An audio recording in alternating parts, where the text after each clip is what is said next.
Мен сунушум азыр ошо Бообек Эргешевичке тапшырма берели. Бир 10 күндүн ичинде дүйнө жүзүнүн кайсы бурчунда болбосун самолеттор менен барып алып келейин. Бул биринчиси. Экинчиси, добровольно-принудительный механизмдин баарын киргизели. Эгерде здравоохранение өзү вакцинация кылбаса, анда биз кандай кылдык? Мен цифраны укпай койдум. Канча врач, медсестра бар, ошонун канчасы вакцинирован. Врачтар улам-улам ооруп атпайбы?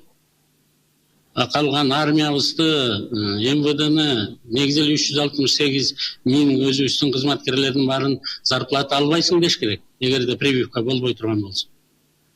Мен ошо сунушумду колдоп берип коюңуздар деп өтүнөм. Чрезвычайный положенияны киргизип туруп эле Бообек Эргешевичти жиберейли.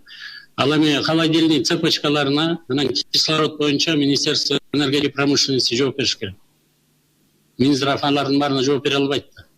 Келген вакциналардын баарына AstraZeneca болобу, ковид эме болобу, спутник болобу, же Кытайдык болобу, холодильниктер керек. Ошон үчүн бүт холодильник цепочкалары дагы азыр мына бир 10-20 күндүн ичинде баарын бүтүрүшүбүз керек. Ошондой диагностика жасап, министр промышленности Герт Баш менен жооп берсин. А так биз Бообек Эргешевичтен суранмайынча Минздрав бүтүрө албайт.